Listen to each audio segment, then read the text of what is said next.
Class 6 व्याकरण शब्द विचार। शब्द संपदा की दृष्टि से हिंदी भारतीय भाषाओं में सबसे संपन्न भाषा है।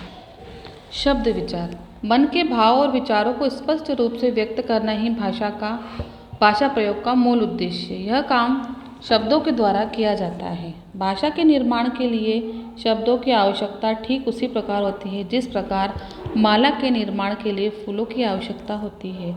वाक्य के विभिन्न शब्दों का एक निश्चित स्थान होता है। वर्णों के सार्थक योग से शब्द बनते हैं। प्रत्येक शब्द का एक निश्चित अर्थ होता है, जैसे कबूतर, सूरज, अनार आदि। इन शब्दों का अपना एक विशेष अर्थ है। कबूतर एक पक्षी का नाम है, सूरज एक खगोलीय पिंड है और अनार एक फल का नाम है। वर्णों के सही मेल को हम शब्द कहते हैं। उनके गलत मेल को शब्द नहीं कहा जा सकता। वर्णों के योग से बने सार्थक वर्ण समूह को हम शब्द कहते हैं। अब यहाँ पर कबूतर लिखा हुआ है।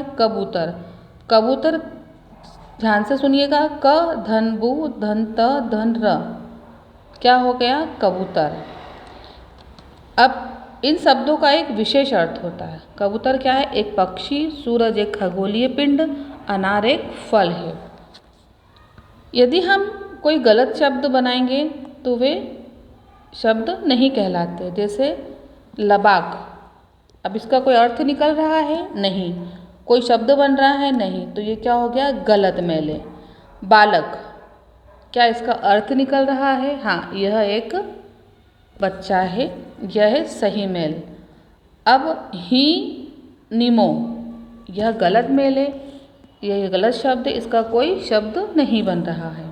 मोहिनी सही मेल है, यह एक नाम है। ठीक है, इसी प्रकार यहाँ पे शब्द बनते हैं। तो आपको समझ में आया? मन के भाव और विचारों को स्पष्ट रूप से व्यक्त करना ही भाषा का प्रयोग मूल उद्देश्य होता है। जो मन के हमारे भाव होते हैं और विचार होते हैं, उनको व्यक्त करने के लिए हम भाषा का उपयोग करते हैं। ठीक है, काम शब्दों के द्वारा किया जाता है। भाषा के निर्माण के लिए शब्दों की आवश्यकता ठीक उसी प्रकार पड़ती है जिस प्रकार माला बनाने के लिए हमें फूलों की आवश्यकता होती है। वाक्य के विभिन्न शब्दों का एक निश्चित स्थान होता है। वर्णों के सार्थक योग से बनते हैं। यहाँ पर प्रत्येक शब्द का एक निश्चित अर्थ होता है। कबूतर एक पक्षी है। आपको ये सब समझ में आ गया होगा। तो शब्द क्या है? शब्द संपदा की दृष्टि से हिंदी भारतीय भाषाओं में सबसे संपन्न भाषा है। आया समझ में? संपन्न भाषा है। ठीक है, आगे हम पढ़ेंगे शब्द और पद। शब्दों से वाक्य का निर्माण होता है। जब हम अपने मन के भाव को प्रकट करते हैं तो हम शब्दों को वाक्य में एक निश्चित स्थान पर रखते हैं, अन्यथा वाक्य का अर्थ ही बदल जाता है। कैसे? एक गिलास में पानी ले आओ, क्या यह शब्द सही है? नहीं, यह गलत है। तो क्या बनेगा? गिलास में एक पानी ले आओ, क्या यह सही है? भी गलत है। तो यहाँ पर सही शब्द क्या है? यहाँ पर सही शब्द है एक गिलास में पानी ले आओ। आपने देखा किस प्रकार शब्द का स्थान बदल देने से वाक्य का अर्थ ही बदल गया। शब्द का जब वाक्य में प्रयोग होता है तो वह व्याकरण के नियम में बंध जाता है, तब वह पद कहलाता है। शब्दों का वर्गीकरण हिंदी शब्द भाषा में निम्नलिखित आधारों पर वर्गीकृत क्रिया है। स्रोत उत्पत्ति के आधार, रचना बनावट के आधार पर, प्रयोग के आधार पर और अर्थ के आधार पर।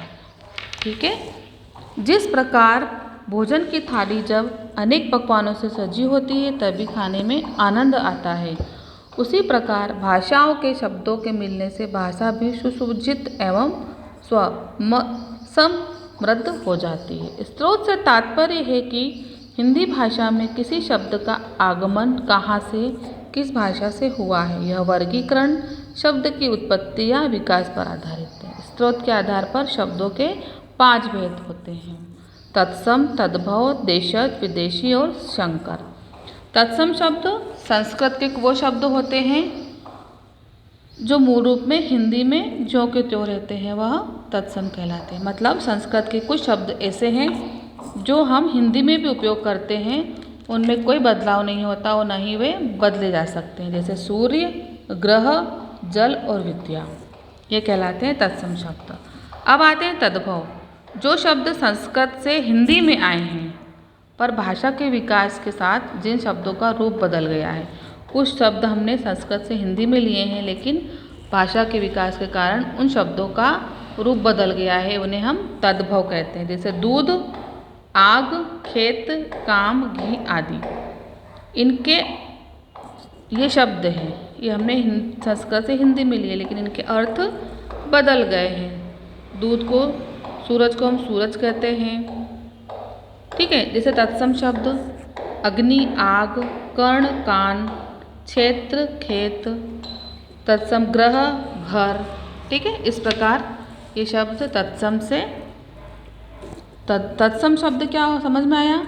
जो शब्द संस्कृत से लिए गए हैं, ज्यों के त्यों रहते हैं, वे कहलाते हैं तत्सम। और तद्भव संस्कृत से हिंदी में आए हैं पर भाषा के विकास के साथ शब्दों का रूप बदल गया है, वे कहलाते हैं तद्भव शब्द। ठीक है बच्चों, आपको ये भी समझ में आया होगा तत्सम क्या है, तद्भव क्या है। कुछ शब्द तद्भव है, तत्सम है, जैसे अग्नि, तो तद्भव है आग। तत्सम क्षेत्र, तो खेत हो गया। इस प्रकार मुख, मुंह, रात्रि, रात हो गया। सर्प, सांप।